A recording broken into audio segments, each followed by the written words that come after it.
ఈ భాగం మనం ధ్యానించక ముందు ఒక కీలకమైన విషయం ఒకటి మన గుర్తుపెట్టుకోవాల్సింది ఏంటంటే, మన జీవితం ఒక యుద్ధ భూమి, అదొక పూలబాట కాదు.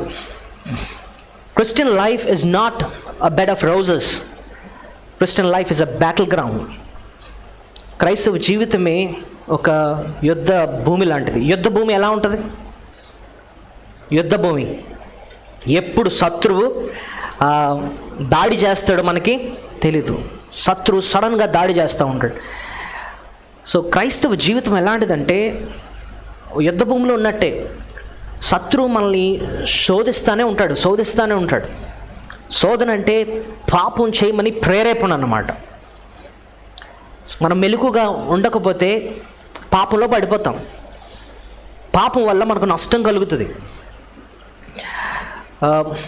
ఈ శత్రువు తీసుకొచ్చే శోధన గురించి బైబిల్లో ఒక వచనాన్ని మనం చూద్దాం. శోధన గురించి అది ఎంత భయంకరమైందో అర్థం అవడానికి ఒక వచనం చూద్దాం. తర్వాత ఈ టెక్స్ట్లోకి మనం వద్దాం. యాకోబు పత్రిక మొదటి అధ్యాయము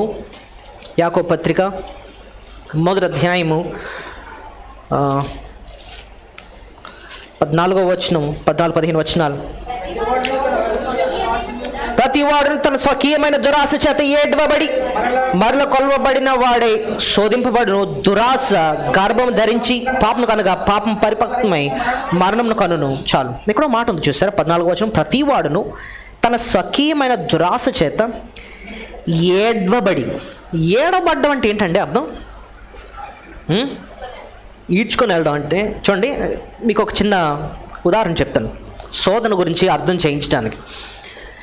మీకు ఎంతమందికి చేపలు పట్టడం తెలుసు?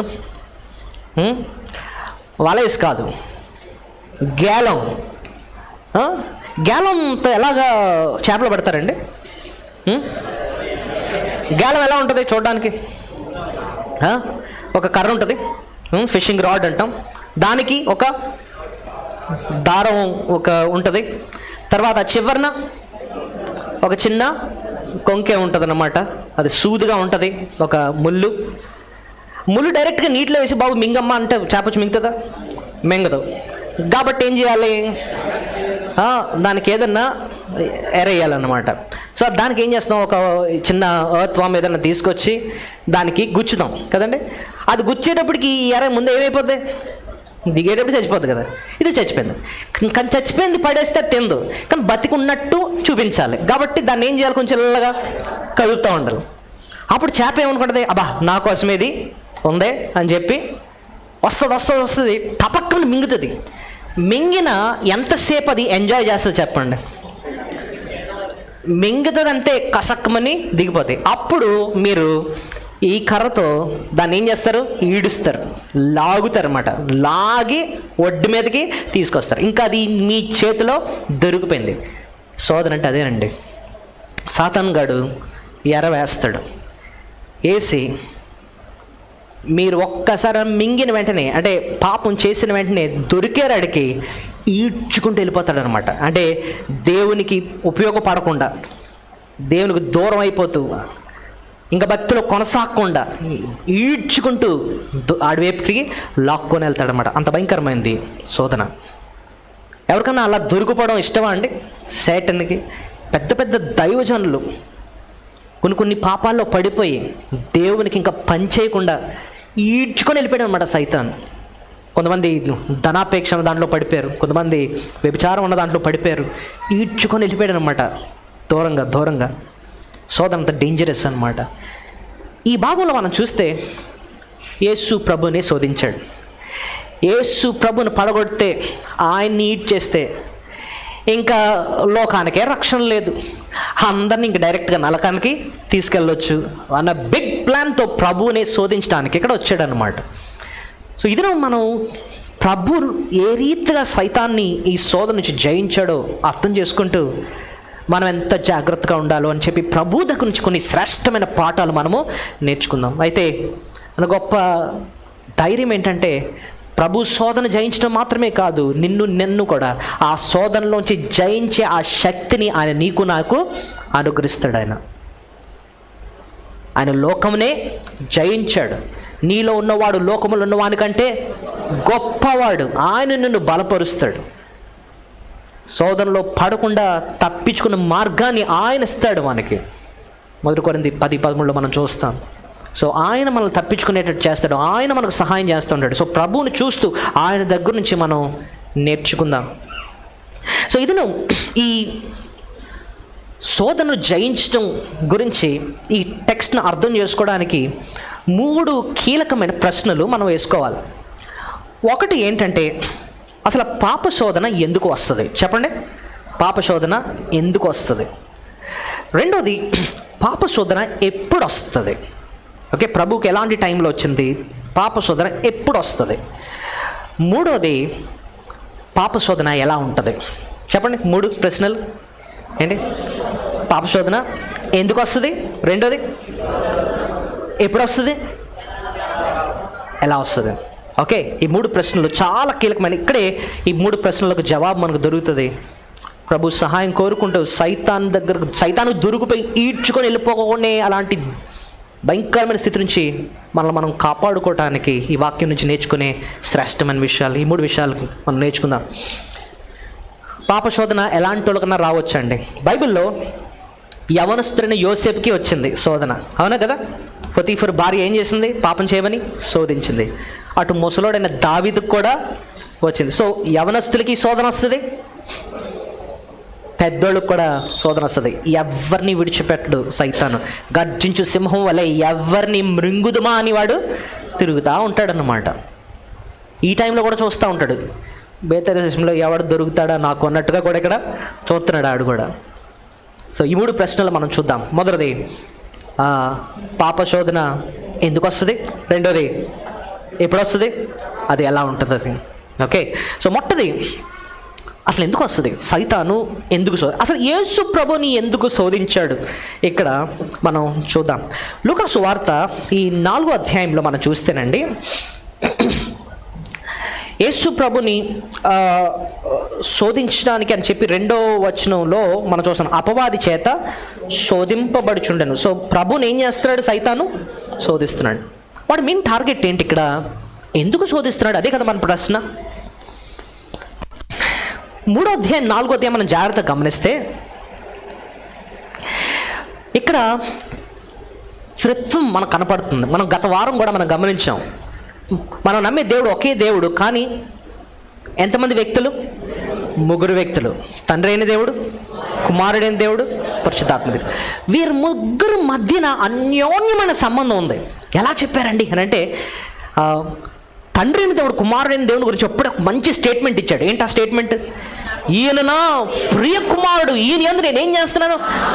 ఎందుకు అంత ఆనందిస్తానంటే వాళ్ళ మధ్యన పాపం అసలు లేదు. అందుకోసం 3వ అధ్యాయం 22వ వచనంలో తండ్రి అయిన దేవుడు అంత మంచి మాట అన్నాడు. పరిశుద్ధాత్మ శరీరాకారంతో పావురం వలె ఆయన మీదకి దిగి వచ్చును, అప్పుడు నీవు నా ప్రియ కుమారుడు, నీ యందు నేను ఆనంది. సో తండ్రి అయిన దేవుడు, కుమారుడైన దేవుడు, పరిశుద్ధాత్మ దేవుడు, వారి మధ్యన ఐక్యత ఉంది, ప్రేమ ఉంది. ఇప్పుడు చూడండి, సాతాను యొక్క మెయిన్ గోల్ జాగ్రత్త వినండి, వారు 3 మధ్య ఉన్న బంధాన్ని చెడగొట్టాలి. సైతాన్ ఎప్పుడు కూడా బంధాన్ని ఏం చేస్తాడు? చెడగొడతాడు. అది కుటుంబ బంధం అవ్వచ్చు, సంఘం అవ్వచ్చు. వాడి పని ఏంటంటే బంధాలను ఏం చేస్తాడు? చెడగొడతాడు. ఫస్ట్ బంధం బైబిల్లో ఎక్కడ తెగింది ఎవరని చెప్పగలరా? దేవుడికి మనిషికి మధ్యనున్న బంధాన్ని తెంపాడు. ఎవరు ఆ పని చేశారు? సాతాను. దేవునికి మనిషికి మధ్యన ఎంతో అన్యోన్యమైన సహవాసం ఉండేది. సాతాను వచ్చాడు, శోధించాడు, పాపంలో పడేశాడు, దేవునికి మనిషికి ఎడబాటు వచ్చేసింది. అదే పని ఇప్పుడు తండ్రి, కుమార, పరిశుద్ధాత్మల మధ్యన తీసుకురావాలి. వాళ్ళ 3 వాళ్ళ మధ్యన చిచ్చు పెట్టేయాలన్నమాట. అసలు మనిషిని దేవుడిని దూరపరిచింది ఏంటంటే మధ్యలో పాపం వచ్చింది. పాపానికి శోధించాడు, పాపం చేశాడు, దూరం అయిపోయారు. యేసు ప్రభువుని మా పాపంలో పడేస్తే ఎవరి మధ్యన చిచ్చు వచ్చేస్తుంది? తండ్రి, కుమారు, పరిశుద్ధాత్మ వాళ్ళ మధ్యన ఏమొచ్చేస్తుంది? పాపం ఎడబాటు వచ్చేస్తుంది. అంతే. వాళ్ళనే పాపంలో పడగలిగితే ఇంకా ఫుల్ కంట్రోల్ ఎవరి చేతిలోకి వచ్చేస్తుంది? ఇంకా సాతాను. అది వాడి ప్లాన్ అండి. ఇప్పుడు చెప్పండి, సాతాను ఇక్కడ యేసు ప్రభుని ఎందుకు శోధిస్తున్నాడు? ఎవరి మధ్యన ఎడబాటు తీసుకొచ్చేయాలని. మనిషికి దేవుడు కాదు, అసలు తండ్రి, కుమార, పరిశుధాత్మ వారి మధ్యనే ఎడబాటు తీసుకురావాలన్న ఉద్దేశంతో వాడు శోధిస్తున్నాడు అనమాట. సో అయితే యేసు ప్రభు తండ్రి అయిన దేవుని చిత్తానికి లోబడుతున్నాడు ఆయన. అసలు ఈ త్రియేక దేవుని ప్లాన్ ఏంటండి? ఇక్కడ ఏం జరుగుతుంది ఇక్కడ అని చూస్తే, ఒక మనిషిని రక్షించడానికి, మనుషులను పాపం నుంచి రక్షించడానికి, దేవునితో సంబంధం తిరిగి ఏర్పడడానికి తండ్రి అయిన దేవుడు ప్లాన్ చేశాడు. ఆయన ప్రణాళిక వేశాడు. కుమారుడు ఈ లోకానికి వచ్చి ప్రాణము పెట్టాడు. ఆత్మదేవుడు ఆ రక్షణ కార్యాన్ని మనలో తీసుకొస్తున్నాడు అన్నమాట. నేను ఇంగ్లీష్లో ఇవి గుర్తుపెట్టుకోవడానికి ఇంతకుముందు కొన్ని వర్డ్స్ చెప్పాను, ఎంతమంది గుర్తుందో. మనుషుల యొక్క రక్షణ కొరకు త్రియేక దేవుడు వేసిన వాళ్ళ యొక్క డిజైన్ ఏంటండి అంటే, God the father planned. Father ఏం చేశాడు? ఆయన తండ్రి ప్లాన్ చేశాడు. ప్రభు హీ పెయిడ్ అంటే వెల చెల్లించాడు. He paid. హోలీ స్పిరిట్ ఆత్మదేవుడు ఏం చేశాడంటే, he performed the work of salvation in us. So plan, paid and performed. ఇది 3 P అన్న అక్షరాలతో ఉన్నాయి. D అన్న అక్షరాలతో ఎలాగా చెప్పొచ్చు తెలుసా? God the Father decided. ఆయన డిసైడ్ చేశాడు ఏం జరగాలన్నది. జీసస్ క్రైస్ట్ కుమారుడు, he died for us. Died అంటే మన కోసం చనిపోయాడు. హోలీ స్పిరిట్ ఆత్మదేవుడు ఆయన ఏం చేస్తాడంటే, he does the work of salvation in us. ఆయన ఆ కార్యాన్ని మన జీవితంలో తీసుకొస్తాడనమాట. ఆయన తండ్రి అయిన దేవుడు డిసైడ్ చేస్తున్నాడు, కుమారుడేమో ప్రాణం పెడుతున్నాడు, ఆత్మదేవుడు ఆ రక్షణ కార్యాన్ని మనలోకి తీసుకొస్తున్నాడు. ఇది వారి ప్లాన్. ఇది చెడగొట్టాలి అంటే యేసు ప్రభుని, మానవుడికి లోకానికి వచ్చిన యేసు ప్రభుని పాపంలో పడేయాలి. తండ్రి చిత్తానికి లోబడకూడదు, సైతాన్ చెప్పినట్టు చేయాలన్నమాట. అవ్వ చేసిన మెయిన్ ప్రాబ్లం ఏంటంటే, ఎవరికి లోబడకుండా ఎవరికి లోబడింది? దేవునికి లోబడకుండా. దేవుడేమో అన్నాడు పండు తినొద్దు అన్నాడు. సైతాన్ ఏం చేస్తున్నాడు? పండు తిను అంటున్నాడు. సో దేవుని మాటకు లోబడకుండా సాతాను మాటకు లోబడి, అదే పాపం. ఇప్పుడు యేసు ప్రభువుకు కూడా దేవుడు చెప్పింది చేయాలా, తండ్రి అయిన దేవుడు చెప్పింది చేయాలా, లేకపోతే సైతాన్ చెప్పింది చేయాలా? తండ్రి అయిన దేవుడు చెప్పింది మాత్రమే చేయాలి. కానీ ఆయన చెప్పింది చేయకుండా సైతాన్ చెప్పినట్టు చేస్తే పాపం చేసినట్టు అనమాట. సైతాను ఆయనకు 3 పనులు చెప్పాడు అనమాట ఇక్కడ చేయమని. కానీ 3 విషయాల్లో కూడా ప్రభు సైతానికి లోబడలే. నేను ఇందాక పాపాన్ని గురించి ఒక విషయం చెప్పాను. చేపకి ఎర వేసేటప్పుడు ఈ ముళ్ళుని దేంతో కప్పుతున్నారు? చచ్చిపోయిన ఎరతో ఏం చేస్తున్నాము? కప్పుతున్నాం. సాతానుకు కూడా పైన చూస్తే మేలు కోరేటట్టే ఉంటాయి, కానీ దాని వెనకన ఒక హిడెన్ ఎజెండా ఉంటుంది అనమాట సాతానుకి. ప్రభుకి సింపుల్గా అంటున్నాడు, ఏముంది, రాళ్లను రొట్టెలుగా చేసుకొని తిను అంటున్నాడు అనమాట. అది పెద్ద ప్రాబ్లం ఏముందండి బాబు, భోంచే అని చెప్పడం ఏం తప్ప? అదే లేదు. కానీ దాని వెనక ఉన్నదంటే తెలుసా, సాతానుకు లోబడిపోతున్నాడు అనమాట. తండ్రి ఏమో ఆయన చిత్తం, ఈయన అరణ్యంలో 40 రోజులు ఉపవాసంతో ఉండడం తండ్రి చిత్తం. సాతాను వచ్చి అంటున్నాడు, ఎందుకు అంత కష్టపడుతున్నావు, చక్కగా తిను అని చెప్తున్నాడు అనమాట. మనం వెంటుంటే ఏముందండి, అందులో ఏం తప్పు ఉందండి అంటున్నాం. కాదు, ఇవి వేస్తున్న ఏంటంటే ఆయనకు లోబెట్టేటట్టు, సాతానుకు లోబెట్టేటట్టు చేసుకోవడం అనమాట. సాతాను ఎప్పుడు కూడా హిడెన్ ఎజెండా ఉంటుంది వాడికి. బయటికి మన మేలు కోరేటట్టే మాట్లాడుతూ ఉంటాడు అనమాట. మన జీవితంలో కొంతమంది వస్తారు, మన మేలు కోరినట్టే మాట్లాడుతూ ఉంటారు. ఒక్కసారి వాళ్ళకు దొరికిపోయామా, ఏడ్వబడి అంటే అర్థం ఏంటి? ఈడ్చుకొని మనల్ని వెళ్ళిపోతాడు అనమాట. సో ఇది మనం నేర్చుకోవాల్సిన మొట్టమొదటి పాఠం. పాప శోధన ఎందుకు వస్తుందండి అంటే, దేవునికి మనిషికి మధ్య ఉన్న సంబంధాన్ని చెడగొట్టడానికి వస్తుంది అనమాట. పాపం ఎప్పుడు మనల్ని ఏం చేస్తుంది? దేవునితో ఆ సంబంధాన్ని ఏం చేస్తుంది? చెడగొడుతుంది. ఆ త్రియేక దేవుని మధ్యలోనే సంబంధం చెడగొట్టడానికి సాతాను ప్లాన్ వేశాడు కదా. మనం పాపం చేస్తే మన దేవునికి మనకున్న సంబంధం ఎంత పాడైపోద్దో మీరే ఒక్కసారి ఆలోచించండి. ఒకటి, ధైర్యం ఏంటంటే, ప్రభు మన పాపాలు క్షమించాడు, మనల్ని ఆయన బిడ్డగా చేసుకున్నాడు, ఎవరు కూడా ఆయన ప్రేమ నుండి మనం వేరు చేయలేరు, అది మాత్రం ఫ్యాక్ట్. కానీ ఒకటి గుర్తుపెట్టుకోండి, పాపం ఎంత డిస్టర్బెన్స్ క్రియేట్ చేస్తుందో మీరే ఒకసారి ఆలోచించండి. పాపం చేసినప్పుడు ముందు బాధపడేది దేవుడు కదా. దేవుని హృదయం ఏమవుద్ది? బద్దలైపోద్ది అన్నమాట. అందులో ఆయన బిడ్డలైన వారు పాపం చేస్తే ఆయన తట్టుకోలేడు. ఆయన ఆదికాండం 6:5 పాపాన్ని బట్టి ఆయన యొక్క స్పందన ఎంత భయంకరంగా ఉంటుందో చూడండి. ఆదికాండం 6వ అధ్యాయము 5వ వచనం. నరుల చెడుతనము భూమి మీద గొప్పదని, వారు హృదయము యొక్క తలంపులని ఊహంతయు ఎల్లప్పుడు కేవలం చెడ్డదని యెహోవా చూచి తాను భూమి మీద నరులను చేసినందుకు యెహోవా సంతాపం నుండి తన హృదయంలో నొచ్చుకొనెను. సో పాపం చేస్తే ముందు బాధపడేది ఎవరు? సో దేవునికి కోపం కన్నా ముందు వచ్చేది ఏంటి? కమాన్, బాధ. సో పాపంలో పడ్డామా ముందు బాధపడేది దేవుడు.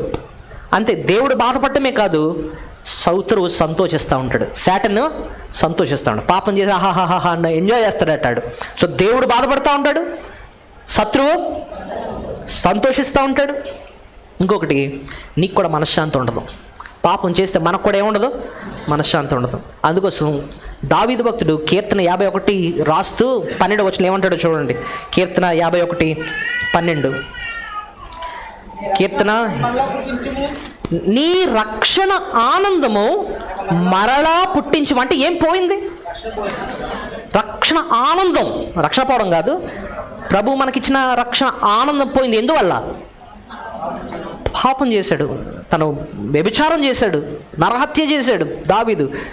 ఆ పాపం వల్ల తన సంతోషాన్ని పోగొట్టుకున్నాడు, ఆనందాన్ని పోగొట్టుకున్నాడు. సో పాపం వల్ల నీకు సంతోషం ఉండదు. సో 3 నష్టాలు జరుగుతున్నాయి. ఏంటంటే చెప్పండి. పాపం వల్ల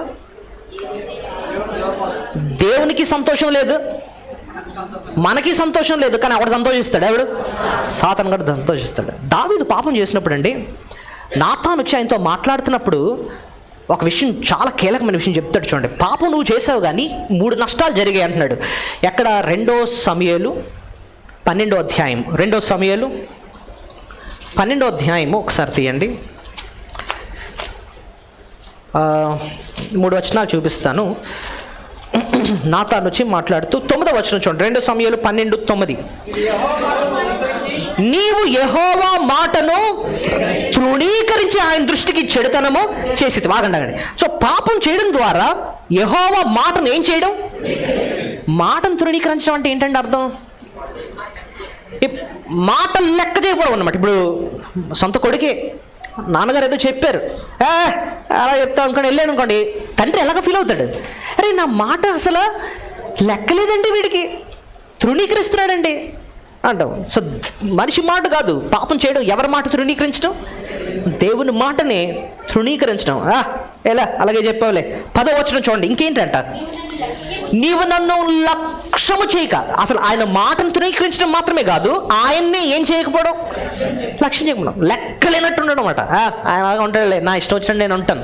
మాట తృణీకరించడం, ఆయన లక్ష్య పెట్టకపోవడం. ఇంకోటి 14వ వచనం చూడండి, చాలా తీవ్రమైన మాట. 14. అయితే ఈ కార్యము వలన, అంటే నువ్వు చేసిన పాపం వల్ల యెహోవాను దూషించుటకు ఆయన శత్రువులకు నీవు గొప్ప హేతువు కలుగు చేశావు. ఆ మాట చూసారా ఎంత తీవ్రమైందో? మనం పాపం చేయడం ద్వారాట యెహోవాను దూషించుటకు. ఎవరిని దూషించుటకు? దేవుని దూషించడానికి ఆయన శత్రువులకు. ఆయన శత్రువులు ఎవరు? సాతాను గాడు. ఆడికంట మనం ఏం చేస్తున్నాం? గొప్ప హేతు అంటే ఏంటంటే అవకాశం, ఒక కారణం కలిగి. చూసావా, మీ వాడు పెద్ద భక్తుడు అంటున్నావు, పెద్ద నీ బిడ్డ అంటున్నాడు, చూడు ఏం చేస్తున్నాడు చూడు అని చెప్పి దేవుడి ముందు ఆయన అవమానిస్తూ మాట్లాడుతున్నాడు. ఎవరు? సాతాను గాడు. సో చెప్పండి, పాపం వల్ల ఈ రిలేషన్ ఎంత డిస్టర్బ్ అయిపోతుంది చూడండి. అనుకుందాం, చక్కగా పెళ్లి చేసుకున్నారు, భార్య భర్త, చక్కగా కుటుంబం సంతోషంగా ఉంది. ఇద్దరిలో ఎవరో ఒకరు అక్రమ సంబంధం పెట్టుకున్నారు అనుకుందాం. ఆ సంతోషం అంతా ఏమైపోద్ది? డిస్టర్బ్ అయిపోద్ది. మొత్తం అంతా ఆ బ్యూటిఫుల్ మ్యారేజ్ అంతా కూలిపోయింది. పాపం ఎంటర్ అయింది, నా సంబంధం పోయింది. అంతే, ఆ శ్రేష్టమైన సంతోషం పోయినట్టే. పాపం ఎప్పుడైతే చేస్తామో, సైతానికి ఎప్పుడైతే దొరికిపోతామో, దేవుడు బాధపడతాడు. నీకో సంతోషం ఉంది. సాతానుగాడు ఎంజాయ్ చేస్తూ ఉంటాడు అనమాట. ఆడు విర్రవీగేస్తాడనమాట. దేవుణ్ణి దూషిస్తూ ఉంటాడు అనమాట. అలాగా నాశనం అయిపోవడం మనకి ఇష్టమా అండి? పాపం కుటుంబాలను మాత్రమే కాదు, పాపం సంఘాలను కూడా ఏం చేస్తుంది?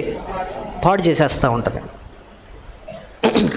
ఆకానొక్కడే పాపం చేసాడండి, నష్టం ఎంతమందికి వచ్చింది? దేశం ఓడిపోయిందండి. సిన్ హ్యాస్ రిపెల్లింగ్ కాన్సిక్వెన్సెస్ అంటారు. రిపెల్లింగ్ అంటే అర్థం ఏంటంటే, మీరు ఎక్కడన్నా ఒక చిన్న నది దగ్గర నించున్నారనుకుంది, నది నీట్గా అలాగా ఉంది, అస్సలు డిస్టర్బెన్స్ లేకుండా స్మూత్గా వెళ్ళిపోతుంది. ఒక రాయి తీసుకొచ్చి నీటిలో వేసారనుకోండి, ఏమవుద్ది? ఆ నీళ్ళన్నీ మొత్తం అంత ఏమైపోద్ది? ఎలాగా రిపెల్స్ వచ్చేస్తాయి కదా, అలా ఆ తరంగాలు వచ్చేస్తూ ఉంటాయి, మొత్తం డిస్టర్బ్ అవుతుంది. అలాగా ఒక్క పాపమే ప్రశాంతంగా ఉన్న సంఘాలు కూడా పాడైపోయేటట్టు చేస్తాయి. నీ వల్ల సంఘం అంతటికి కూడా నష్టం వస్తూ ఉంటుంది అనమాట, ఒక్క పాపం వల్ల. సో పాపం దేవునికి మనకి మధ్య ఉన్న సంబంధాన్ని పాడు చేయడం మాత్రమే కాదు, కుటుంబాల్లో సంతోషం లేకుండా చేస్తుంది, సంఘాల్లో సంతోషం లేకుండా చేస్తుంది. నీ జీవితంలో కూడా ఏమన్నా తెలుసా? సంతోషం. నేను ఈ మధ్యన మా యవనస్తుల కూడికల్లో మనం ఆదివారం జరుగుతుంది కదా, ఒక టాపిక్ మీద వాక్యం చెప్పాను. ఏంటంటే, బైబిల్లో పాపానికున్న పోలికలు ఏంటి అని చెప్పి 10 పోలికలు చూపించాను. అంటే ఆ పోలికలు చూపిస్తున్నప్పుడు పాపం మనిషికి ఎంత నష్టం తీసుకొస్తుందని అర్థం చేయిస్తాయి అనమాట. ఏంటో తెలుసా పోలికలు? నేను క్లుప్తంగా చెప్తాను, జస్ట్ గుర్తుపెట్టుకోండి. పాపంని బైబిల్లో ముందు దేంతో పోల్చారంటే భారంతో పోల్చారు. అందుకోసం అంటున్నాడు, ప్రయాసపడి భారం మోస్తున్న సమస్త జనులు. సో పాపం దేంతో పోల్చబడింది? భారం. అంతేకాదు, కీర్తన 38:4 కూడా పాపాన్ని దేంతో పోల్చారు చూడండి, జస్ట్ పక్క పేజీ మన కీర్తన 38:4. నా దోషములు నా తల మీదుగా పొర్లి పారినవి, నేను మోయలేని బరువు వలె అవి నా మీద మోపబడే. సో పాపం మన నెత్తి మీద ఎలా ఉంటుందటండి? మోయలేని బరువు. ఇప్పుడు చూడండి, ఎవరైనా నెత్తి మీద 10 కేజీలు లేకపోతే 20 కేజీలు బియ్యం బస్తా పెట్టాం అనుకోండి, ఎలా ఉంటుంది? హ్యాపీగా ఉండగలవా? మెడలు నొప్పి వచ్చేసి ఎంత త్వరగా తీసేస్తే బాగుంటుంది. పాపం మన జీవితంలో ఎలా ఉంటుందంటే ప్రశాంతంగా ఉంచదు, అది నెత్తి మీద మొయ్యలేని భారంలో ఉంటుంది అనమాట. వ్యభిచారంలో దిగాడు, లేకపోతే ఏదైనా అక్రమ సంబంధాలు దిగాడు, లేకపోతే ఏదైనా చీటింగ్లో దొరికాడు, అది నెత్తి మీద భారంలో ఉంటుందట. అది ఇంకా పాపం దేంతో పోల్చబడిందంటే రోగంతో పోల్చబడింది. ఎక్కడ రాస్తుంది రోగం అని? వ్యాధితో ఎక్కడ రాస్తుంటుంది తెలుసా? మీకు గుర్తుందా? మీకు హృదయం అన్నిటికంటే మోసకరమైనది, అది ఘోరమైన వ్యాధి. సో పాపం దేంతో పోల్చబడింది? వ్యాధి. యెషయా గ్రంథం 1వ అధ్యాయంలో కూడా మనం చూస్తే గాయాల గురించి చెప్తూ అరికాలు మొదలుకొని నడినెత్తి వరకు పచ్చిపుండు గాయములు, అవి పిండబడలేవు, తైలముతో మెత్తన చేయబడలేదు అంటున్నాడు. సో పుండ్లు గాయాలతో ఒక వ్యాధితో పోల్చబడింది అనమాట. ఆ వ్యాధికి ట్రీట్మెంట్ ఇవ్వకపోతే మనిషిని ఏం చేసేస్తుంది? ఆ వ్యాధి చంపేస్తుంది. అలాగే పాపం కూడా మనిషిని ఏం చేస్తుంది? సో పాపము భారము, పాపం అన్నది రోగము. ఇంకోటి పాపం అన్నది ఇంక దేంతో అంటే నియమము అన్నమాట ఉంది. ఎక్కడంటే రోమా 8:2 చూడండి. రోమా 8:2 పాపం దేంతో పోల్చబడిందో. రోమా 8:2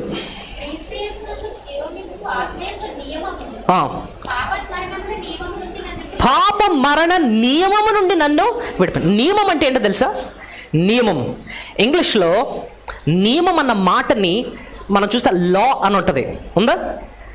లా అంటుంది. లా అంటే ఏంటంటే లా ఆఫ్ గ్రావిటీ అంటాం. లా ఆఫ్ గ్రావిటీ అంటే భూమి ఆకర్షణ నియమం అన్నట్టు. ఏంటుంటుంది అది? ఇప్పుడు చూడండి, నేను ఇక్కడ నించున్నాం, మనందరం నించున్నాం, కూర్చున్నాం, లేదా నించున్నా ఒకసారి గెంతామనుకోండి, ఆటోమేటిక్గా ఏమవుతుంది? మళ్ళీ కిందకు వస్తాం. ఎందుకు వస్తాం కిందకి? ఒక లా ఆఫ్ కిందకి ఏం చేస్తుంది? లాగుతుంది. లేదా ఒక పెద్ద బిల్డింగ్ ఎక్కాం, 40 అంతస్తుల బిల్డింగ్ ఎక్కాం, అక్కడ ఉంది కదా, ఎక్కి దూకేమనుకోండి, కిందకు వస్తాం పైకి వెళ్తూ ఉంటాం? కిందకే వస్తాం, గ్యారంటీ కదా. ఎవరైనా పైకి వెళ్తారు ఇక్కడ? లేదు కదా, కిందకే వస్తాం. ఎందుకు కిందకే వస్తాం? భూమి ఆకర్షణ చేత ఒక లా ఆఫ్ గ్రావిటీ కిందకి ఏం చేస్తుంది? లాగేస్తుంది. పాపాన్ని దేంతో పోల్చాడు తెలుసా? ఒక లా అంటే అలాంటి నియమం అంట. కిందకి ఏం చేస్తుంది? ఎంత కిందకు లాగుతుంది తెలుసా? నరకం వరకు లాగేస్తుంది. సో పాపం మనల్ని కిందకి లాగేసేది, నరకానికి లాగేసేది అన్నమాట. సో పాపం అన్నది ఒక భారము, పాపం అన్నది ఒక రోగము, పాపం అన్నది కిందకి లాగేసే నియమము. ఇంకేముంది బైబిల్లో పాపాన్ని గురించి అని చూస్తే, పాపం అన్నది ఎర్రని రంగు అంటండి. ఎక్కడ రాస్తుంది? యెషయా గ్రంథం 1:18 చూడండి. యెషయా గ్రంథం 1:18. యెహోవా ఈ మాట సెలవిచ్చు, రండి మన వివాదం తీర్చుకుందాము. ఆ, ఈ పాపము రక్తము వలె ఎర్రనివైనది. పాపము రక్తము వలె ఎర్రవి. ఆగండి. సో ఏ రంగుతో పోల్చాడండి పాపాన్ని? ఎరుపుతో. బ్లడ్ రెడ్ అంటాడు అనమాట. ఎందుకు వేరే రంగుతో పోల్చదు? మీ పాపములు పచ్చవైనను, మీ పాపములు పసుపువైనను అని వేరే రంగులని రాయకుండా రెడ్ ఎందుకు రాశాడండి? రెడ్తో ఎందుకు పోల్చాడు? రెడ్లో ఉన్న స్పెషాలిటీ ఏంటో చెప్పనా? అది దాయలేంది. ఇప్పుడు చూడండి, గోడ ఉందండి, ఇది ఏం రంగు? వైట్ కదా. మీరు రెడ్ వేసేసి దాని మీద మీరు ఏ రంగు వేయండి, ఆ రెడ్ మళ్ళీ కనిపిస్తూనే ఉంటుంది. రెడ్ను దాయలేవు నువ్వు. Red can't be hidden. అలాగే పాపం కూడా నువ్వు దాన్ని ఎంత కప్పేసుకొని అబద్ధాలాడో ఎంత నటించి దాద్దామన్నా కూడా అది ఎప్పుడొకప్పుడు బయటికి వచ్చేస్తూ ఉంటుంది అనమాట. You can't hide your sin. పాపాన్ని దాయలేవు. ఇంట్లో పనసకాయ ఉంది, దాయగలవా? ఇంటికి ఎవరు వచ్చినా ఏంటంటే మీ ఇంట్లో పనసకాయ ఉందా నన్ను ఎత్తారు. ఎంత దాచేసినా ఎందుకు వచ్చేస్తుంది, గుమ్మగుమ్మ బయటకు వచ్చేస్తూ ఉంటుంది. ఎలా దాస్తావు? పాపాన్ని కూడా అది ఎర్రగా ఉంటుందంట. నువ్వు ఎంత నటించినా కూడా దాన్ని మాత్రం నువ్వు దాయలేవు, బయటకు వచ్చేస్తుంది. పాపం ఇంకా దేంతో పోల్చబడిందండి అంటే ఇర్మియా గ్రంథం 13:23లో అది చిరతపులి మచ్చలతో పోల్చబడింది. Leopard spots. చూడండి, ఇర్మియా 13:23. చర్మమును మార్చుకొనగలడా? ఆ. చిరుతపులి తన మచ్చలను మార్చుకొనగలదా? ఆ. మార్చుకొనగలిగిన యెడల చేయుటకు అలవాటు పడిన మీరును మేలు చేయి వల్లపడు. అది చూడండి, ఈ మాట ఎలా రాస్తుంది చూడండి. చిరుతపులి తన మచ్చలను మార్చుకొనగలదా? మార్చుకొనగలిగిన ఎడల కీడు చేయుటకు అలవాటు పడినవాడు, అంటే పాపం అలవాటు పడినాడు, మీరును మేలు చేయ వాళ్ళపడిన. అంటే అర్థం ఏంటంటే, అర్థమైపోతుంది, వచనంలోనే అర్థమవుతుంది. చిరుతపులికి ఏమున్నాయి? నల్లని మచ్చలు ఉన్నాయి. మీరు ఎలాగ డిసైడ్ అయిపోయారంటే ఖచ్చితంగా దీనికి మచ్చలు తీసేయాలి అని డిసైడ్ అయిపోయారు. ఏం చేశారంటే ఫెయిర్ అండ్ లవ్లీ లేకపోతే ఏమో ఉంటాయి కదా, నీట్గా దాన్ని తీసుకొచ్చి రాస్తున్నారు. ఏమి రాస్తే మచ్చలు పోతాయండి? మచ్చలు మనం చేయగలమా? లేదా ఏం చేశారంటే జిలెట్ ట్రేజర్ తీసుకొచ్చి బర్ర గీసేసేద్దాం ఒళ్ళంతా. పోతాయా? మళ్ళీ వచ్చేస్తాయి. ఎందుకు? అది నీ వల్ల కాదు. పాపం నువ్వు దిగావు, చేయడం ప్రారంభించావు, అందులో బయటికి రావడం నీ వల్ల ఇంకా కాదు. నీ వల్ల కాదన్నమాట. దేవుడు సహాయం తప్ప. అదంతా డేంజరస్ అండి. ఒక్కసారి పాపం అలవాటు చేసుకున్నవా అందులో బయటకు రావడం చాలా కష్టం. అందుకోసం చిన్నపిల్లలు చిన్న వయసులోనే రక్షింపబడి లోకం పాపం నుంచి దూరం అయిపోవడం ఎంత మేలో కదండి. పాపాలన్నీ అలవాటు చేసుకుని జీవితం అంతా పాడు చేసుకున్న తర్వాత వాటి నుంచి విడుదల పొందడానికి కష్టపడే బదులు చిన్న వయసులోనే వాటి నుంచి దూరం ఉండడం ఎంత మేలో. అందుకోసం సండే స్కూల్కి ఎందుకు పంపించమని చెప్తాం? చిన్న వయసులోనే దేవుడు ఏంటి, భక్తి ఏంటి, మనం ఎందుకు జీవించాలి, ఎలా జీవించాలి, ఆయనకి ఎలా లోబడాలి, పాపం నుంచి ఎలా దూరంగా ఉండాలి, అవన్నీ చిన్న వయసులోనే వాళ్ళు నేర్చుకొని లోకము ఈ పాపం నుంచి దూరంగా ఉండాలని చిన్న వయసులోనే సండే స్కూల్కి మనం పంపించాలి. ఆ మాటలు దేవుని వాక్యాలు హృదయాలు పడాలన్నమాట. పాపం అలవాటు అయిందా అందులోంచి బయటకు రావడం చాలా కష్టం. చిరుతపులి ఎలాగైతే మచ్చల్ని వదిలించుకోలేదో పాపంలో పడిన తర్వాత అందులోంచి బయటకు రావడం చాలా కష్టం. దేవుడు సహాయం తప్ప మనిషి వల్ల సాధ్యము కాదు. పాపం అంత పవర్ఫుల్ అనమాట. ఇంకా దేని ఇప్పటివరకు ఎన్ని నేర్చుకున్నాం? పాపం దేంతో పోలికలు ఉన్నాయి? ఏంటని చెప్పాం? పాపం అన్నది భారం లాంటిది, పాపం అన్నది రోగం లాంటిది, పాపం అన్నది ఒక నియమము, పాపం అన్నది ఎర్రని రంగు లాంటిది, పాపం అన్నది చిరుతపులి మచ్చల్ లాంటిది, వదులుకోలేము అనమాట. ఇంకోటి పాపం అన్నది రుణం లాంటిది. కొలస్సీ 2:15 రుణం అన్న మాట ఉంటుంది చూడండి. కొలస్సీ 2:15 మరియు అపరాధముల వలన శరీరం ఉండడం వలన మీరు మృతులైన దేవుడు రాతరూపమైన ఆజ్ఞ మన మీద రుణముగాను మనకు విరోధముగా ఉండిన పత్రమును మేకులు తుచ్చిలోకి కొట్టి. సో పాపాన్ని దేంతో పోల్చాడు ఇక్కడ? రుణం అంటే ఏంటండి? అప్పు. మనం పాపం చేసామంటే పాపం మనకు ఎలా ఉండిపోయింది? అది అప్పులా ఉండేది. మీరు అప్పు చేశారనుకోండి, ఎక్కడన్నా బ్యాంకులో 1,00,000 రూపాయలు అప్పు చేశారు, చచ్చే వరకు మీకేముంటుంది? అది రుణంలా ఉండిపోద్ది అన్నమాట. నేను ఈ మధ్యన కారు అమ్మాను. తీరా రిజిస్ట్రేషన్ మార్చాలి కదా, తంబేసి మార్చాలి కదా, ఆ టైంకి అన్నమాట మీకు అవ్వదండి, మీకు పెనాల్టీ ఉందని అన్నాడు. ఏంటంటే స్పీడ్ ఎక్కువైపోతే మనకేమవుతాడు, ఫోటోలు తీసేసి పెనాల్టీ వేస్తారు కదా, మీరు వచ్చి 2,000 కట్టాలండి, అది కట్టాను కానీ ఇది అవ్వదండి అంటే ఇప్పుడు ఏం చేయాలి? నేను ఖచ్చితంగా కట్టాల్సిందే, లేకపోతే అది నా మీద ఎలా ఉండిపోయింది, అది రుణం ఉండిపోయింది. అది నేను కాకపోతే ఇంకోడన్నా వచ్చి అది కట్టాలి, అప్పుడు కానీ నా బండి నువ్వు వదిలించుకోలేను అన్నమాట. రుణంలా ఉండిపోయింది నాకు, అది చెల్లించాను, అప్పుడే ట్రాన్స్ఫర్ అయిందన్నమాట. పాపం అన్నది మనకు ఎలా ఉండిపోయిందంట? రుణంలాగా ఉండాలి. రుణం ఉండిపోయింది మనకి. యేసుప్రభు ఈ లోకానికి వచ్చింది మన రుణాన్ని ఆయన తీర్చడానికి వచ్చాడు. ఆయన మన బదులు ఆయన శిక్ష భరించి ఆ రుణాన్ని ఆయన కొట్టేస్తాడు. పాపం అన్నది ఎలాంటిదంట? మనకి రుణం లాంటిది. పాపం చేసేసి ఏం పర్లేదులే, దానికి మనకి సంబంధం లేదు, కమిట్ సిన్ అండ్ ఫర్గెట్ అని అనుకుంటారు చాలామంది.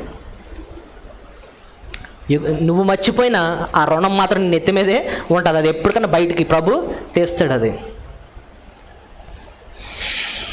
పాపం అన్నది ఇంక దేంతో రాయబడి ఉందంటే చిక్కులు పెట్టేదని ఉంది. ఎక్కడ? హెబ్రీ పత్రిక 12:1 సులువుగా చిక్కులు పెట్టేదట. హెబ్రీ పత్రిక 12వ అధ్యాయము 1వ వచనం. ఎంత గొప్ప సాక్షి సమూహం మేఘం వలె మనలో ఆవరించున్నందున మనము కూడా ప్రతి భారమును సులువుగా చిక్కులు పెట్టు పాపమును విడిచిపెట్టి. సో పాపాన్ని ఇక్కడ భారంతో గురించి, భారం అని అన్నాడు, అంతే భారం ఆల్రెడీ మనం చూసేసాం కాబట్టి దానికోసం మాట్లాడట్లేదు. సులువుగా చిక్కులు పెట్టు పాపం. సో పాపం మనల్ని ఏం చేస్తుందట? సులువుగా చిక్కులు పెడతాడు. చిక్కులు అంటే ఏంటండి? సిస్టర్స్కి బాగా తెలుస్తుంది. హెయిర్ అంతా చిక్కులు పడిపోయింది అనుకోండి, ఏం చేస్తాం? లాక్కుంటాం, చిక్కు పడిపోయింది హెయిర్ అంతా. అదంత కష్టం. ఏదన్నా దారమో లేకపోతే ఏదైనా చిక్కులు అయిపోయింది అనుకోండి, మాకు వైర్లు ఉంటాయి, ఈ వైర్లు చిక్కులు అయిపోయాయి అనుకోండి, అది పీక్కొని కూర్చుంటాం అనమాట సాయంత్రం వరకు. జీవితమే ఏమైపోద్దంట? పాపం వల్ల చిక్కులైపోద్దంటండి. ఈ చిక్కుముడి నా జీవితాన్ని ఎలాగో విడుదల పొందాలి? నిజం పాపమే మన జీవితం చిక్కులైపోయేటట్టు చేస్తుంది. అసలు చిన్నప్పుడు ఎవరో నా తలకి బబ్బులుగా మంటించాడు అనమాట చిన్నప్పుడు స్కూల్లో. అది చూడాలి, ఇంక లాస్ట్కి ఏం చేసింది తెలుసా? హెయిర్ కటింగే, ఏం చేయలేము ఇంకా, అది చిక్కులు అయిపోయింది మొత్తం, చిక్కులైపోద్ది జీవితం. సో పాపము ఎన్ని పోలికలు ఇచ్చాడో చూడండి దేవుడు. పాపంలో పడొద్దు అని చెప్పడానికి. అదొక భారం మనకి, అదొక రోగము, అదొక నియమము, అదొక రంగు, దాచలేవు, వదిలించుకోలేవు, చిత్తబొలి మచ్చల వలె అది నీకు రుణంగా ఉండిపోద్ది నీ జీవితానికి. అదేంటారు కదా, చిక్కులు పడుతుంది. ఇంకోటి పాపం అన్నట వలంట. ఎక్కడ రాస్తుంది? ప్రసంగి గ్రంథం 7వ అధ్యాయం 26. మనం ప్రసంగి ధ్యానించినప్పుడు ఈ వచనాన్ని చాలా లోతుగా మనం ధ్యానించాం. ప్రసంగి 7:26. ప్రసంగి 7:26. కనబడెను.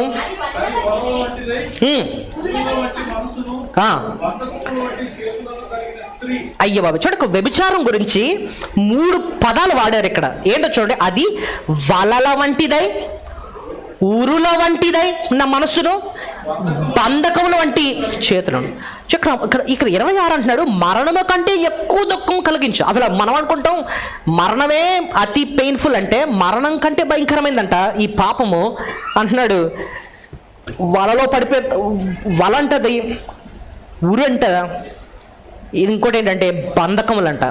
బంధకములు అంటే మనల్ని కట్టేస్తుంది అనమాట, దొరికిపోతాం. ఒక ఆయన మంచి సేవకుడు, మంచి వాక్యం చెప్తూ ఉంటాడు.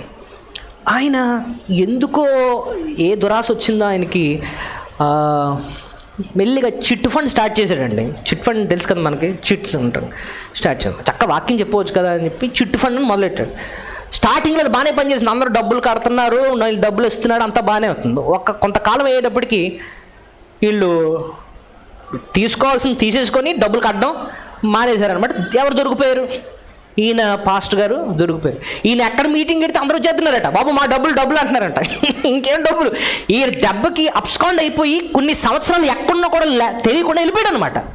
వాక్యం చెప్పడానికి కూడా అవకాశం ఇంకా లేదు. అంటే ఒక రకంగా బంధకాల్లో దొరికిపోయి సైతాన్ ఏం చేశాడు, ఆయన్ని వెళ్ళిపోయాడు అన్నమాట. ఎంత కారణం ఏంటి? వలలో పడిపోయాడు అనమాట. సో దేవుడు మనం మెరుగుపరుస్తాడు. పాపం ఇలాంటిది, శత్రువు ఎలా పట్టాలని చూస్తూ ఉంటాడు. ఇలాంటి వాళ్ళల్లో మీరు పడొద్దు అని చెప్తున్నాడు అన్నమాట. సరే, అందరికి తెలిసిన వచనం, చీకటి గల దొంగ భూమి. ఎక్కడ రాస్తుంది పాపం? కీర్తన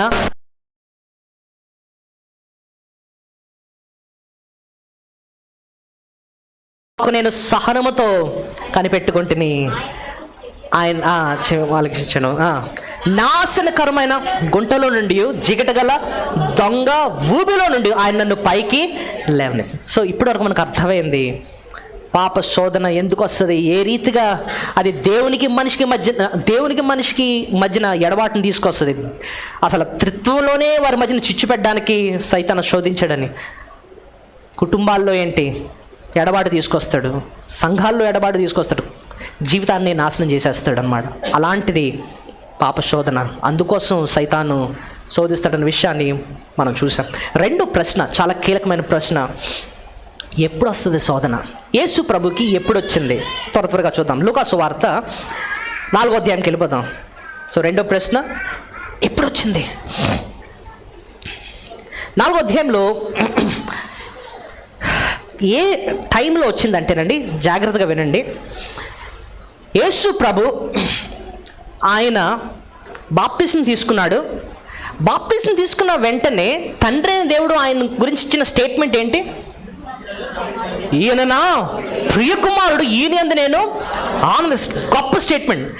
ఈ స్టేట్మెంట్ ఏంటంటేనండి, అప్పటికే యేసు ప్రభు ఈ లోకంలో ఎంతకాలం బ్రతికాడు? 30 సంవత్సరాలు కదా. 30 సంవత్సరాలు బ్రతికిన తర్వాత ఆయన బాప్తిజం తీసుకున్నాడు. 30 సంవత్సరాల యేసు ప్రభు యొక్క జీవితాన్ని గురించి తండ్రి అయిన దేవుడు ఇస్తున్న స్టేట్మెంట్ అనమాట.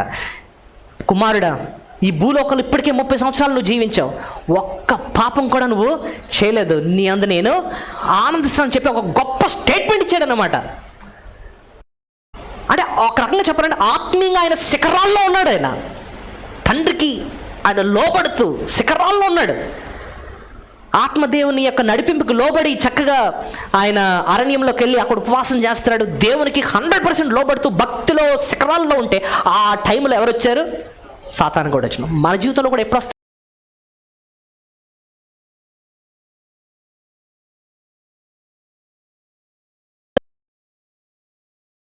ఎవరు వస్తారు? పక్కనే సాతాను కూడా అక్కడే ఉంటాడు. మీటింగ్స్కి వెళ్ళానండి 3 రోజులు, మంచి వాక్యం విన్నానండి, ఆత్మీయంగా చాలా మేలు పొందానండి, నీకు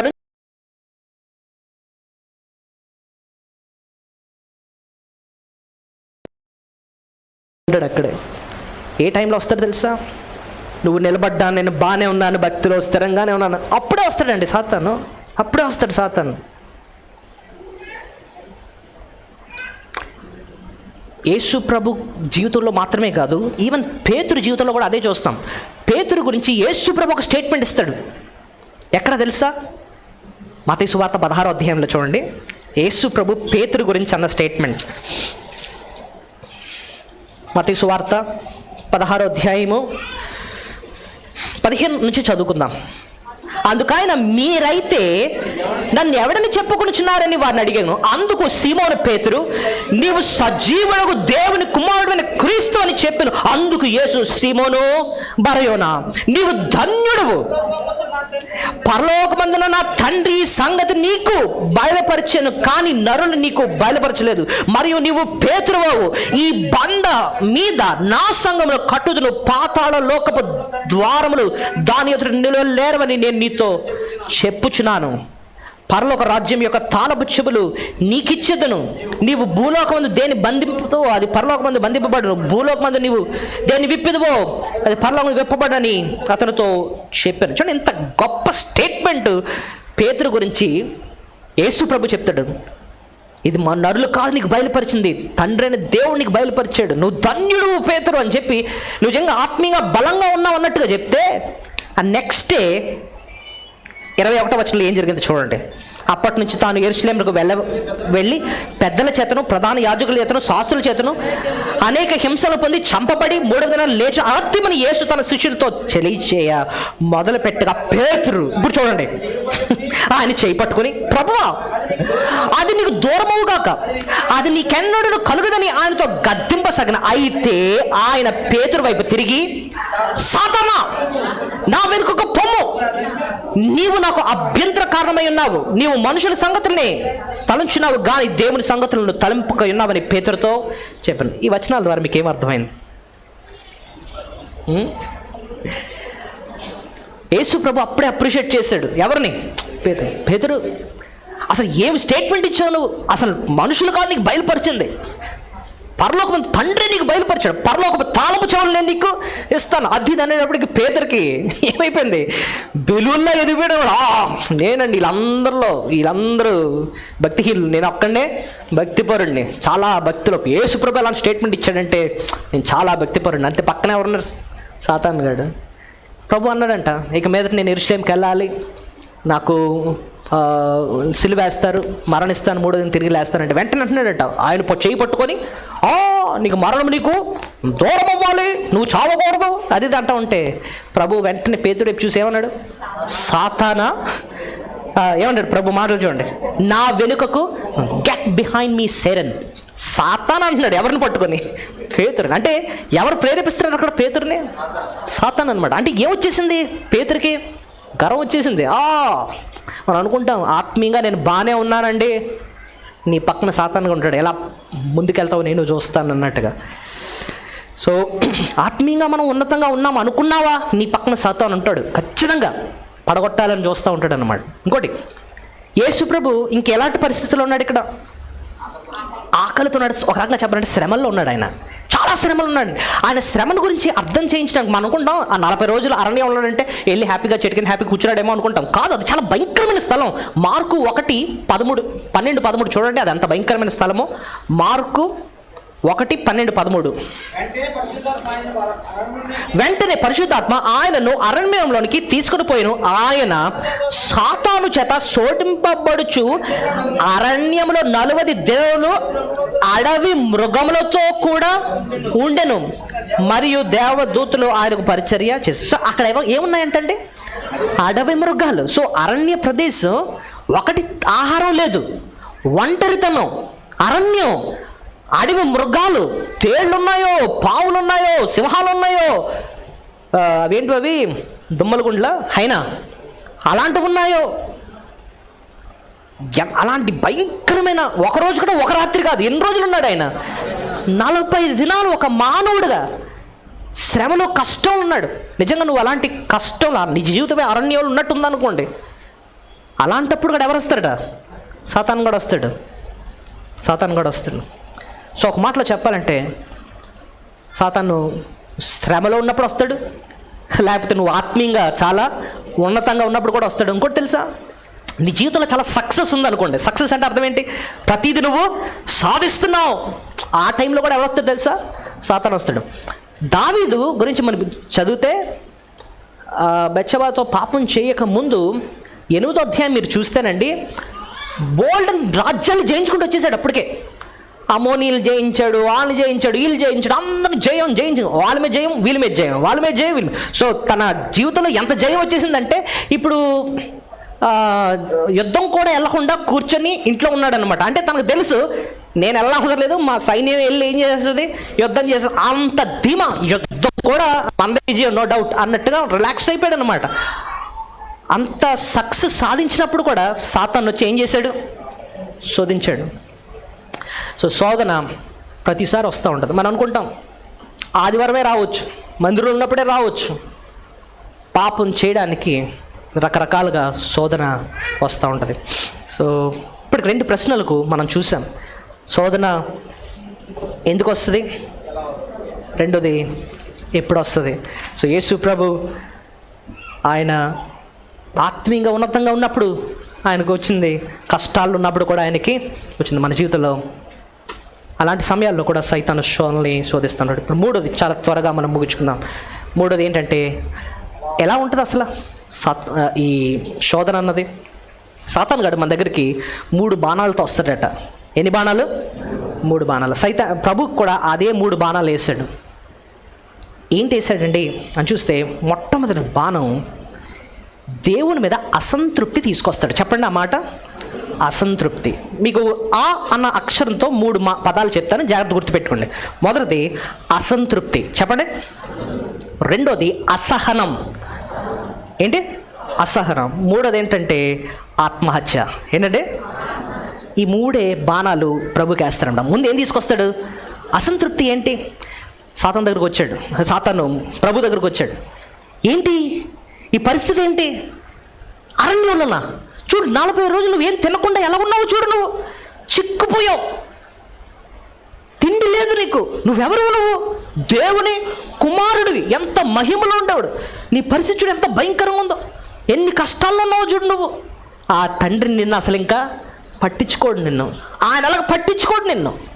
నువ్వు అనుకుంటున్నావు ఆయన ఏదో నిన్ను ప్రేమిస్తున్నాడు. మొన్న అన్నాడు కదా, నువ్వు నా ప్రియ కుమారుడు. ఏం ప్రేమ ఉంది చూడు, నీ బ్రతికి ఎలా ఉందో. సో కష్టాన్ని చూపించి దేవుని మీదే అసంతృప్తి అంటే అర్థం ఏంటి? ఒక రకంగా ఆయన నిన్ను పట్టించుకోడు. ఆయన నువ్వు అనుకుంటున్నావు ఏదో ఆయనకి నీకంటే ప్రేమ లేదు అని చెప్పి ఆయన మీదే అసహ్యం వచ్చేటట్టు చేస్తాడనమాట. మనకు కూడా కష్టాలు వచ్చినప్పుడు దేవుని మీద అసహ్యం వచ్చేటట్టు చేస్తాడు. ఏంటండి దేవుని నమ్ముకున్నాం, ప్రార్థన చేస్తాం, ఆయన కొరకు నమ్మకం జీవితం, ఏంటంటే మాకు కష్టం లేదు, ఏదండి ఈ జీవితం.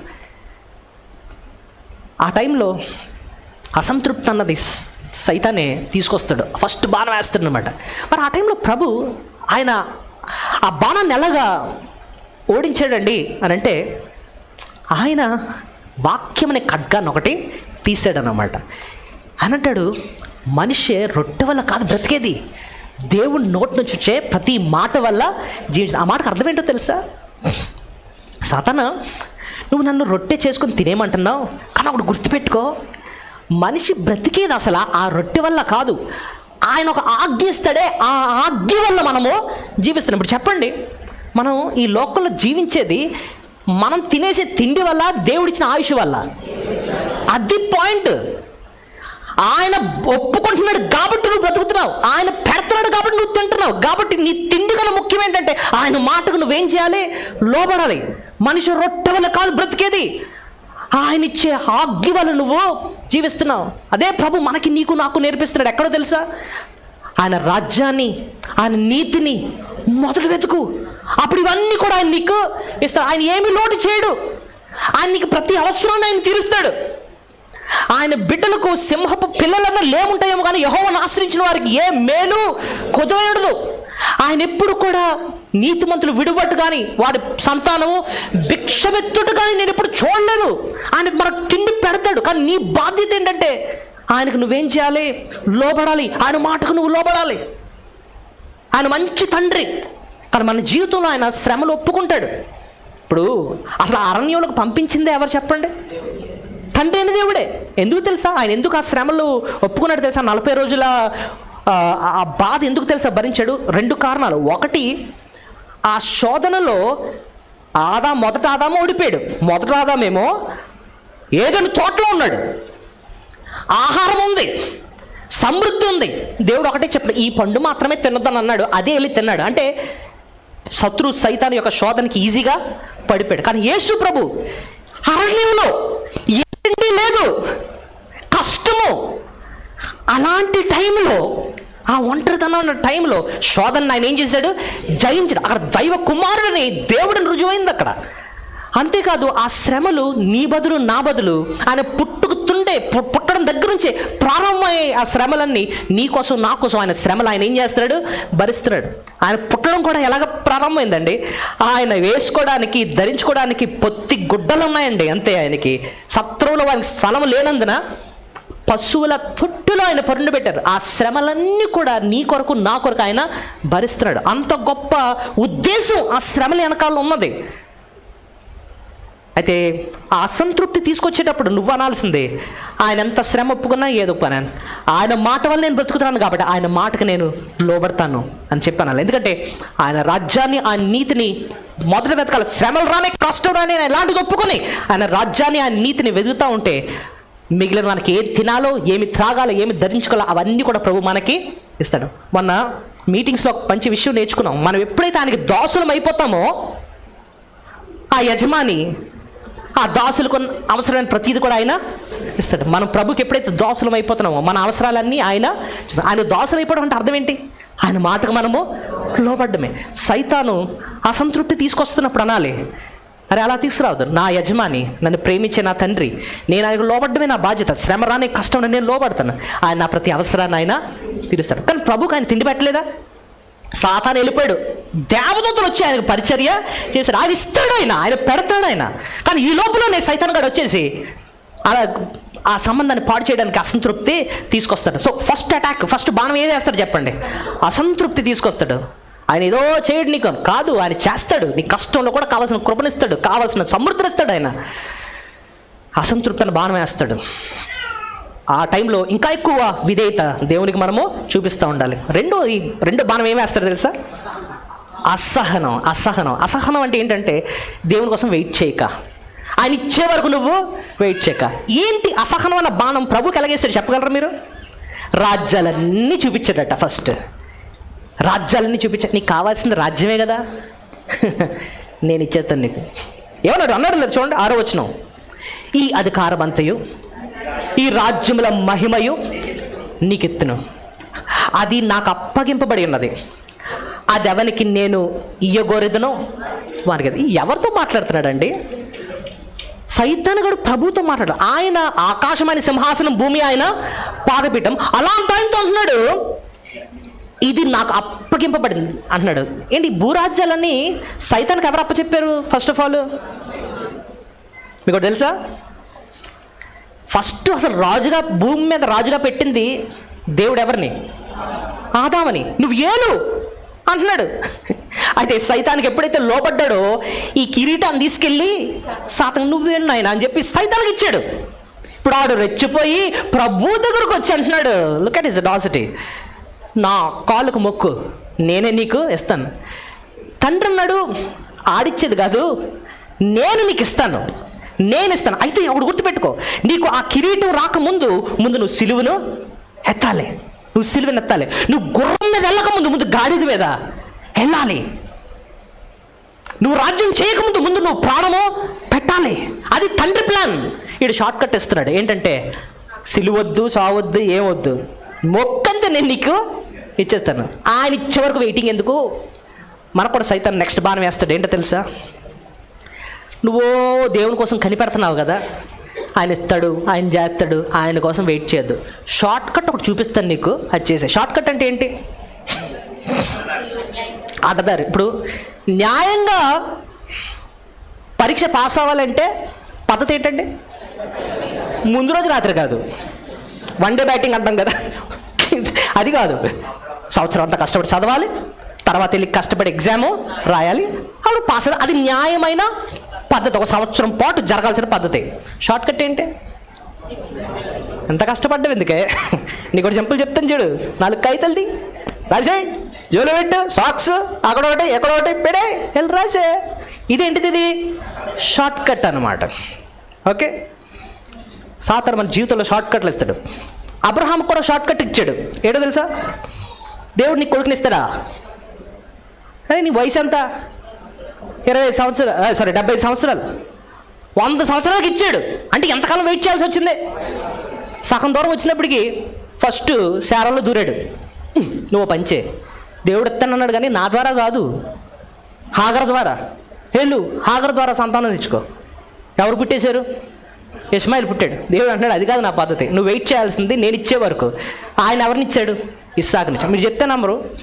అబ్రహాము త్వరపడి చేసిన పని, దేవునికి మీద ఆధారపడకుండా, ఆయన కోసం వెయిట్ చేయకుండా కంగారుపడి చేసిన పని వల్ల ఇప్పటికీ కూడా యూదులకి, ఈ అరబ్ కంట్రీస్కి ఎప్పుడు కూడా గొడవలే, ఇప్పటికీ గొడవలే. దాని అంతటికీ కారణం ఏంటంటే దేవుడిచ్చే వరకు వెయిట్ చేయకపోవడం. యెహోవా కొరకు ఎదురు చూచువారు నూత బలాన్ని పొందుతారు. వారు పక్షిరాజు వలె రెక్కలు చాపి పైకి ఎగురుతారు, అలయక సొమ్మశెలక పరిగెత్తుతారు. Wait on the Lord. ఆయన ఇచ్చే వరకు ఏం చేయాలి? నువ్వు వెయిట్ చేయి అంతే. కొలస్సీ పత్రిక 1వ అధ్యాయంలో అంటున్నాడు, ఆనందముతో కూడిన ఓర్పు దీర్ఘశాంతం మీకు ఉండాలని నేను ప్రార్థన చేస్తున్నాను. ఆయన ఇచ్చే వరకు వెయిట్ చేయి. కంగారు పడ్డం అన్నాడు. ఒక అమ్మాయి ఉంటుంది, మా నాన్న నాకు మంచి సంబంధం తీసుకురాలేరు కాబట్టి నేను లేచిపోతాను. అది ఎవడు పెడతాడండి బుద్ధి? సాతాను. అంటే నువ్వేం చేస్తున్నావు? త్వరపడుతున్నావు అనమాట. ఆ బుద్ధి ఎవడు తీసుకొస్తాడు? సాతాను గడు అన్నాడు, త్వరపడి చేసేయి. ఇప్పుడు చూడండి, నాతో పాటు ఒక ఆయన కూడా బైబిల్ ట్రైనింగ్ అయ్యాడు అనమాట. అతనికి ఏంటంటే అర్జెంటుగా పేరు వచ్చేయాలి. మొత్తం వాళ్ళ ఊరంతా కూడా ఫోటోలు తయారు చేశాడు. ఆయన బొమ్మ సూట్ అది వేసి టై అది వేసి బొమ్మలు మొత్తం ఊరంతా అంటించాడు. ఏంటంటే ఊరంతా అంటించుకుంటే వచ్చేస్తుంది పేరు తీసుకురావాల్సింది ఎవరు? దేవుడు కదండి. నువ్వు నమ్మకంగా పరిచర్య చేస్తే దేవుడు ఆయన ఇస్తాడు ఘనత. ఊరంతా అంటించుకుంటూ రాదు. అప్పుడు ఒక సేవకుడు వచ్చి అన్నాడు, ఇదిగో నాకు ఇంత పేరు రావడానికి 30 సంవత్సరాలు పట్టింది. 30 సంవత్సరాలు నమ్మకంగా చేస్తే అప్పుడు నాకు పేరు వచ్చింది. కానీ నువ్వు అర్జెంటుగా కంగారు పడిపోయి ఇలా ప్రయత్నాల వల్ల ఇది నువ్వు త్వరపడి చేస్తున్న పనులు ఇవి, దానివల్ల నీకు వచ్చేది నష్టం. ఇప్పుడు ఒక చెట్టు ఉందండి, ఎంత పెద్ద చెట్టు అవ్వాలి అంటే దానికి ఎంత టైం పడుతుంది? పెద్ద చెట్టు అవ్వాలంటే 30-40 సంవత్సరాలు పెడితే అప్పుడు మాది మంచి రానుగా తయారవుతుంది. అంత టైం పట్టింది దానికి అంత స్థిరపడడానికి. సో మన జీవితంలో కూడా దేవుడు ఇచ్చే ఘనత వరకు, దేవుడిచ్చే అధికారం వరకు మనం సహనంతో ఓర్పుతో కనిపెడతా ఉండాలి. అంతేగాని త్వరపడిపోయి పరుగులు ఎత్తకూడదు. దేవుడి కంటే స్పీడ్ వెళ్ళిపోకూడదు, దేవుడి కంటే వెనకపడకూడదు. దేవునితో పాటు మనము నడవాలంట. సాతాను అంటున్నాడు, ఆ మొక్క అంతే నీకు ఇచ్చేస్తాను, షార్ట్ కట్లో చెప్తా ఉంటాడు అన్నమాట. ఆయన ఇచ్చే వరకు సహనంతో మనం ఏం చేయాలి? కనిపెట్టాలి. 1 పేతురు 5 అదే అంటాడు ఆయన. 1 పేతురు 5:6 ఒకసారి చదవండి, చాలా కీలకమైన వచనం. 1 Peter 5:6. దేవుడు తగిన సమయమందు మిమ్మల్ని హెచ్చించినట్లు ఆయన బలిష్టమైన చేతుల క్రింద దీన మనసులే ఉన్నాడు. ఆ మాట చూసారా? దేవుడు తగిన సమయమందు మనల్ని ఏం చేస్తారట? హెచ్చించినట్లు ఆయన బలిష్టమైన చేతుల క్రింద ఎలా ఉండాలట? మనం రిమైన్ హంబుల్. దేవుడు ఏ స్థితిలో పెట్టాడు అలాగే ఉండు. ఏ గొప్పల కోసం చెప్పి ప్రయత్నాలు చేయక, నువ్వు తగిన కాలంలో ఆయన మనల్ని ఏం చేస్తాడు? హెచ్చిస్తాడు. సో ఆఖరి బాణం వేస్తాడు. ప్రభువుని చూశాడు, ఎంతకీ పట్టలేదు. ప్రతిసారి వాక్యం చేస్తున్నాడు, ఎందుకంటే ఆ హృదయంలో నిండగా ఏముంది? వాక్యం ఉంది. రెండోసారి ఈ దేవుణ్ణి నువ్వు ఆరాధించాలంతే కానీ ఇంకెవరికి కూడా నువ్వు ఆదరించకూడదని చెప్పి 2వ వాక్యం తీశాడు. ఇంకా 3వది లాస్ట్గా భయంకరమైన ఒక బాణం వేసాడండి. ఎంతకీ లొంగట్లేదు ఈయన అని చెప్పి 3వ బాణం ఏంటి? ఆత్మహత్య. యెరూషలేములో ఎత్తైన స్థలం దగ్గర తీసుకెళ్ళి అన్నాడంట, దూకే అని అన్నాడంట. అక్కడ నుంచి దూకే మళ్ళీ దానికి ఒక వాగ్దానం కూడా జ్ఞాపకం చేస్తాడు. ఏంటి? నీ దేవుడిని కాపాడుతాడులే. ఏంటి? ఆ దోతల నుంచి కాపాడుతాడు. ముందు దూకే అని చెప్పి వాక్యాన్ని, ఇప్పటి వరకు నువ్వు వాక్యాలు తెగదీస్తున్నావు కదా, ఇప్పుడు దూకు, దేవుడు కాపాడుతాడులే నిన్ను చెప్పి దూకే. విశ్వాస జీవితంలో కూడా ఫైనల్గా ఇచ్చే సైటాన్ అటాక్ ఏంటో తెలుసా? చంపేసుకోమని చెప్తాడు. ఏలి అన్న భక్తుడికి ఏ అపేక్ష వచ్చింది తెలుసా? మరణాపేక్ష. అంటే అర్థం ఏంటి? చచ్చిపోవాలన్న కోరిక అన్నమాట. సైతాన్ ఎందుకంటే తీసుకొస్తాడు విశ్వాసకి చచ్చిపోవాలన్న కోరిక. కొంతమంది విశ్వాసులు నాతో అలాంటి మాట్లాడినారండి. కష్టాలు ఎక్కువైపోయాయండి, ఉరేసుకోవాలని చచ్చిపోవాలని, ట్యాబ్లెట్లు వేసి చచ్చిపోవాలని. వాళ్ళు అంటాడు, సముద్రంలో దూకేద్దాం అనుకున్నానండి, వాడు రైలు పట్టాల కింద బొర్రెట్టేద్దాం అనుకున్నానండి, ట్రైన్ వస్తుంటే ఎదురుకుండా నించోవాలనిపించిందండి. ఏంటి? విశ్వాసులే మళ్ళీ. ఎందుకు అలాంటి బుద్ధి ఎందుకు వస్తుంది మనుషులకి? ఫస్ట్ సేటన్ తీసుకొస్తాడు. ఎందుకు తెస్తాడు తెలుసా?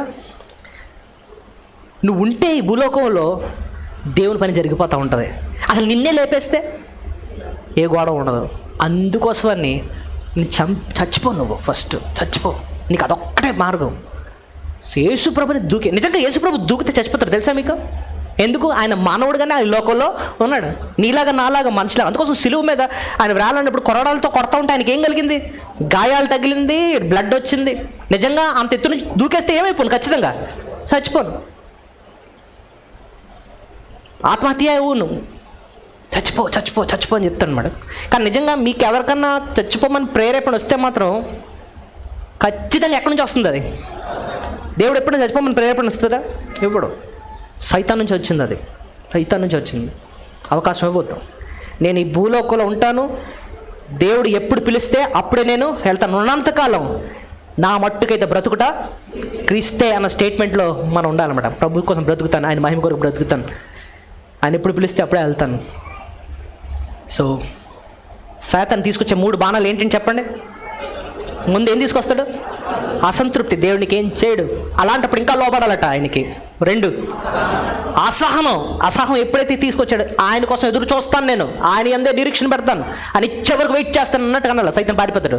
3 ఆత్మహత్య, అలాంటి కోరిక తీసుకొస్తాడు. నేను ప్రభు కొరకు నేను జీవిస్తాను అన్నాడు. ధైర్యంగా ఎప్పుడైతే మనం నించుకుంటే ప్రభు మన సహాయం మనం చూస్తాం. నిజంగా శోధన వెళ్ళిపోయిన వెంటనే ఎవరు వచ్చి పరిచర్య చేశారట? దేవదత్తులు వచ్చి పరిచర్య చేశారట. నీ జీవితంలో ప్రభు సహాయం ఏంటో అప్పుడు నువ్వు చూస్తావు. దేవుడి అట్టి కృప నీకు దయచేయండి. దయచేసి మోకరించి మనం బల కొరకు సిద్ధపడతాం. మహాపరిశుద్ధుడా యేసయ్య నీకు స్తోత్రాలు. శత్రువు ఎలాంటి బాణాలు వేస్తాడు,